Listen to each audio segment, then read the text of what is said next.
inspire attacks on Americans at home, that's going to be the result. The people who said that were completely right. So it's your burden, Ted Cruz, to explain why they're wrong this time. And if you can't even, he doesn't have to give me the exact population of Iran. What's the weather there right now? Ballpark it for us.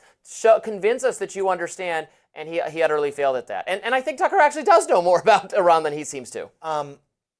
When I watched that, because they posted it last night, when I watched it, I thought, it reminded me so much of the scene where Gabe is interviewing Andy to be office manager on The Office, and he's like, "How far is the sun from the Earth? How big is it?" Andy knows the answers, but it's like, you're right. There's like a vaguely unfair piece to that. Tell me 10 things about Iran right now. Right. At the same time, the onus to know about the country, and you don't have to know everything, right? But the onus is on the people who are saying, let's go in there and destabilize. Because you hope he's getting briefings about it right now. Well, I hope he has a staff of foreign policy experts who should be telling him this is the situation in Iran so they can make sound judgments. And also, Ted Cruz is known for being one of the more rhetorically gifted members of the Republican Party. He's a great debater. I've seen him do debates. He did a debate with Bernie Sanders on health care, on Obamacare years ago. That was really good. He's smart. He's smart. Yes. He's a good debaler. So that does not inspire confidence for the hawkish position. No, and what he tried to do, and like, I'm not the world's biggest Tucker fan. I don't hate him, but like, Tucker is right in this situation. I mean, is Tucker totally over the top and theatrical? The like, and the doing the like, yes, of course he's being theatrical. He's a performer at some level. I've learned a lot from him. But I mean, he is really the like, you don't know that? The like feigned outrage.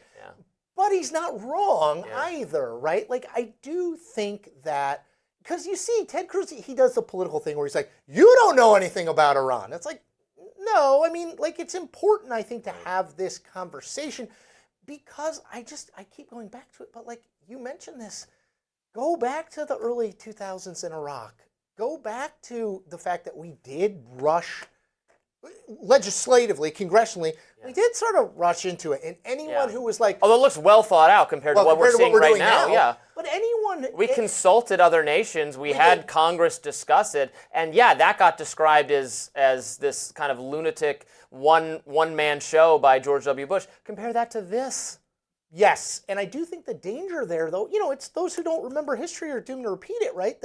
I remember the debate that, you're right, there at least was a debate, but the debate that went on was, this is America, we need to rally around the flag. And there were the Bernie Sanderses of the world saying, like, wait, like, I don't hate America or anything, but should this be what we're doing? Because exactly what you pointed out, Robbie, which is what comes after this. And it's like, everyone should go back, and I know they won't do this, but go back and watch some of that debate and what was said by the establishment who used the flag and used patriotism, said this is the right thing to do, and then what we have learned in the 20 years that followed it. Because, like, again, I don't think Tucker is wrong. I think if we are going to go in there and at least we're going to involve ourselves militarily if we do that, and at least potentially create that this becomes a broader conflict. I'm not saying it will, but it could. Even if we just try to replace Iran's leadership. That's not an insignificant thing. That is something that we should think hard about before we do and have a public debate about. I do not think it should be a thing that the president just says, like, and this is whether it was Kamala Harris in office or Donald Trump in office or Joe Biden. And I don't believe, by the way, that the policy would be noticeably different if Joe Biden or Kamala Harris was certainly not if it was Joe Biden. Not Joe Biden. I don't know Harris's foreign policy well enough. I don't quite know either, but she didn't really articulate she didn't articulate any clear differences with her boss, Joe Biden. No, she said she would do nothing different. Right. I would see them getting roped into this by Israel to just the same extent. And look, I get it's not the same country as Iraq. No. It's a different place. Maybe the circumstances are different.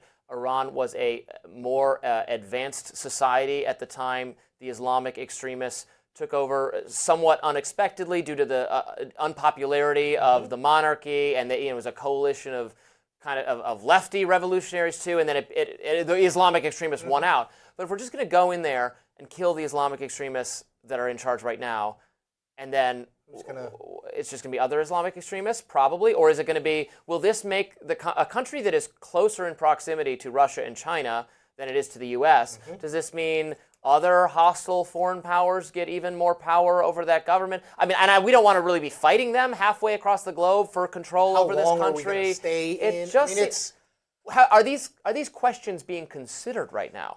Where are they being considered?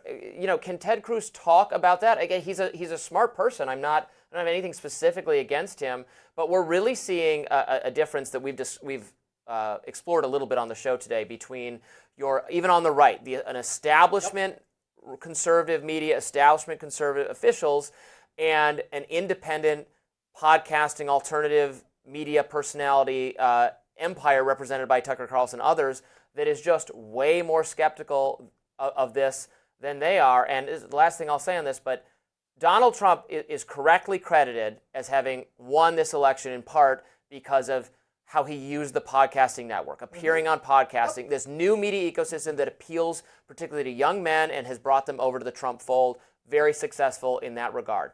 He should listen to the fact that every personality in this environment, maybe not literally everyone, but this environment is far more against this than the more establishment talking head conservative figures. That is where the ecosystem is. So he is in some ways going against, if not his base, the media apparatus that helped bring him back to power. And I think he should think through why that is the case. Why are they all leaning this way, and I'm going against them on this one? Because usually his instincts to not go against those kinds of people are smart and better than anyone else in the Republican Party. And I think he needs to, there's a long way of saying, on this one, I think he needs to listen a little bit more closely to Tucker Carlson and Joe Rogan to do a bellwether for him. One last point that I was thinking of when you were talking is Trump, when he ran the first time, 2015, 2016, he was really, even in the general election at some level, he was really running against the old Republican establishment, right? The Bushes, I mean, he attacked George W. Bush and Jeb Bush. I know Jeb was running, but as much as he attacked Barack Obama. And that sentiment, which was Trump understood the disconnect between the Republican leadership, especially in Washington, and what the base of the party wanted. That chasm had been growing, and he channeled that. And it does feel to me like he is and he's, to your point, he's always been good at that. Yes. He has sort of this innate understanding of kind of what that base wants versus what the McConnells of the world want, for 100%. Lack of a better word. And this is, look, Mitch McConnell is going to be in favor of this, right? The foreign policy Republican establishment, hawkish, is going to be in favor of this. And Trump has almost always expressly run as someone who thinks those people don't get it, which is very interesting to me that he appears to kind of be, I mean, if we had to do a pie chart, if we did the New York Times needle, right, it would be more over toward kind of a strike in Iran than it would be we're not getting involved. Yes. It's very different than he's approaching things. Just to echo your point, I thought that was great. All right, we've got a lot more to talk about today on Rising. Stay tuned.